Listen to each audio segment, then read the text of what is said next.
Hello, নমস্কার বন্ধুরা। আজকে এই ভিডিওতে আমরা চার্লস ল্যাম্বের লেখা একটি প্রবন্ধ এসে দ্য সুপারঅ্যানিউটেড ম্যান, এই এসের মধ্যে কি আছে সেটা আমরা বাংলায় গল্প আকারে জানব। এই গল্পটি খুবই সহজে পুরো সম্পূর্ণরূপে জানার আগে কিছু তথ্য আমাদের আগে জেনে নিতে হবে, যাতে গল্পটি বুঝতে সুবিধা হয়। চলুন শুরু করা যাক।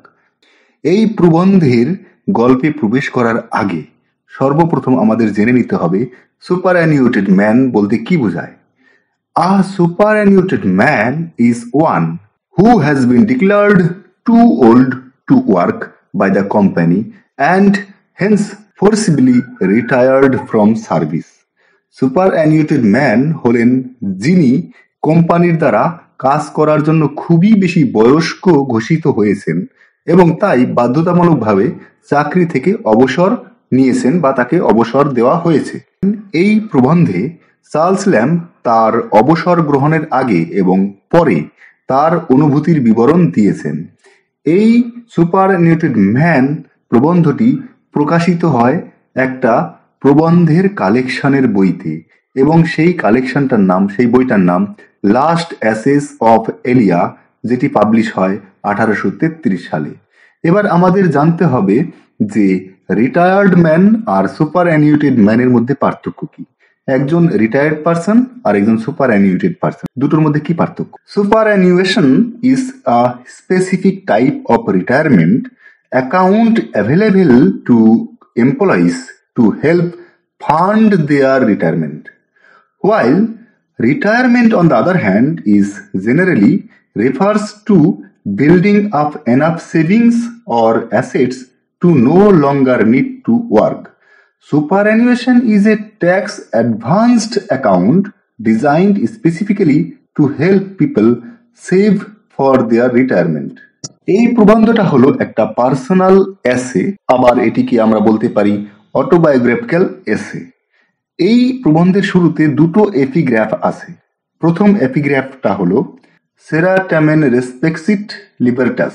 এটি একটি ল্যাটিন ফ্রেজ, ল্যাটিন কথা, যেটি ভার্জিল এর লেখা।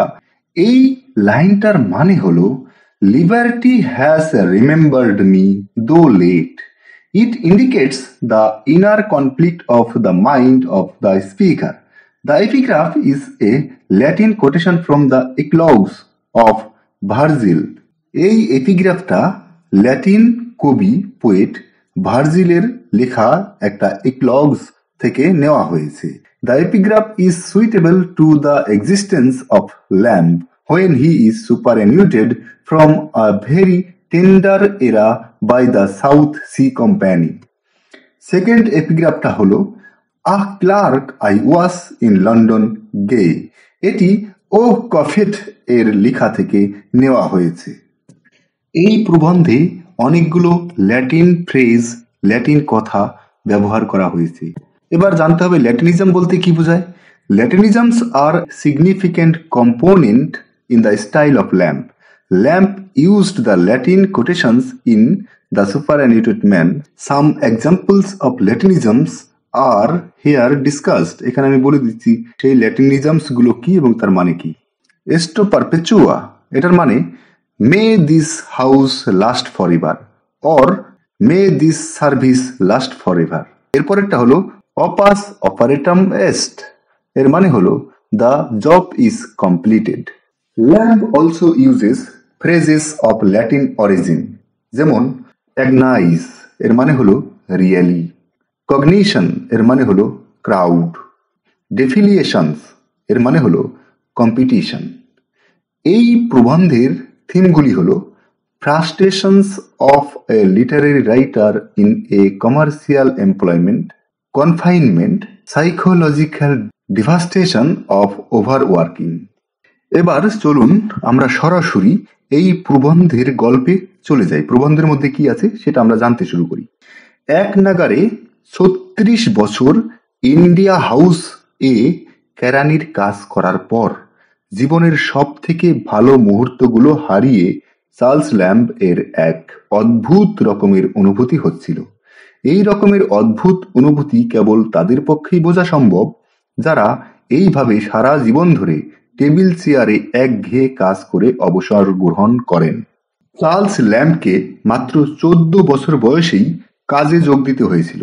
হঠাৎ করে খেলায় ভরা স্কুল পড়ুয়ার জীবন থেকে একঘেয়ে ক্লান্তিকর কেরানির জীবনে পদার্পণ করে প্রথম প্রথম তা মেনে নিতে ল্যাম্বের প্রচুর সমস্যা হয়, কিন্তু পরে খাঁচায় থাকা বন্য প্রাণীদের মতোই নিজেকে ধীরে ধীরে ওই স্থানেই তিনি মানিয়ে নেন।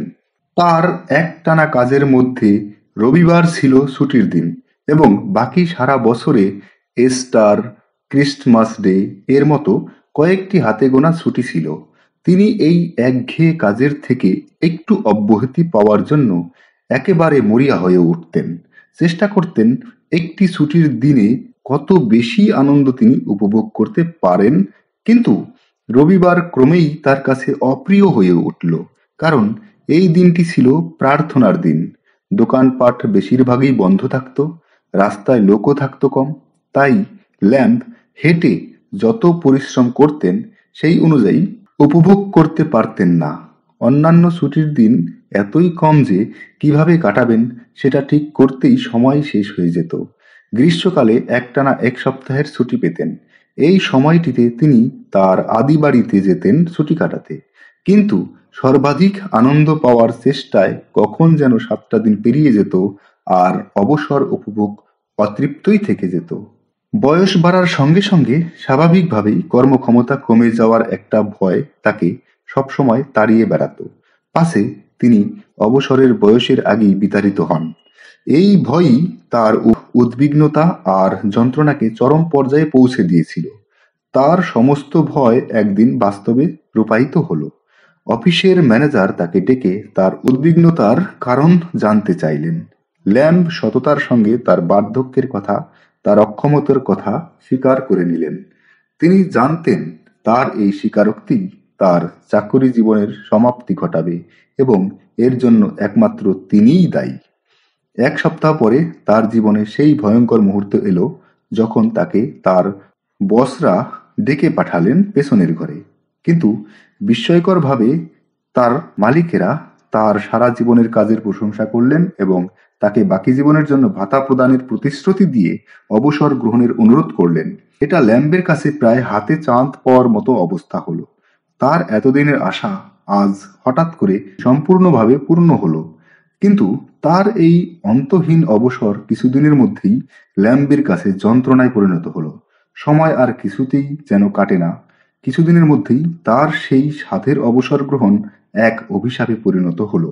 হঠাৎ পাওয়া মুক্তি ল্যাম্বের সংবেদনশীল মনে নানান অদ্ভুত অনুভূতির সৃষ্টি করল। মাত্র কয়েকদিন কাটতেই তার মনে হলো তিনি যেন বহু বছর পূর্বে অবসর নিয়েছেন। তার সহকর্মীরা যেন সব বহু পূর্বেই মারা গিয়েছে, এমনটা তিনি ভাবতে লাগলেন।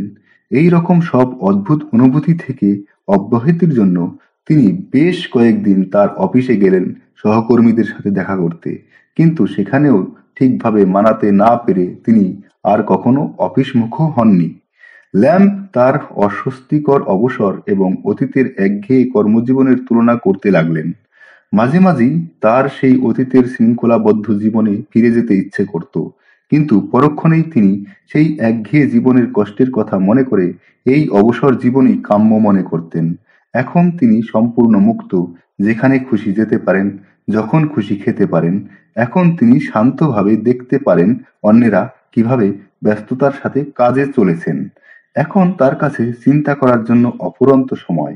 তার মুখে এখন আর কোনো উদ্বিগ্নতার ছাপ নেই। তিনি মনে মনে ভাবলেন, তিনি তার জীবনের কার্যকাল শেষ করেছেন, এখন তিনি বাকি সময়টুকু তার নিজের ইচ্ছে মতো কাটাতে পারবেন।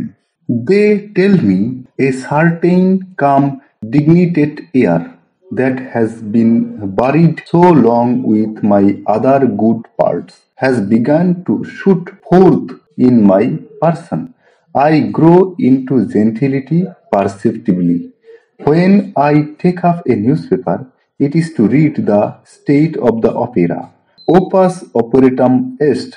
I have done all that I came into this world to do. I have worked work and have the rest of the day to myself. ধন্যবাদ বন্ধুরা, এই প্রবন্ধটি শেষ পর্যন্ত বাংলায় শোনার জন্য।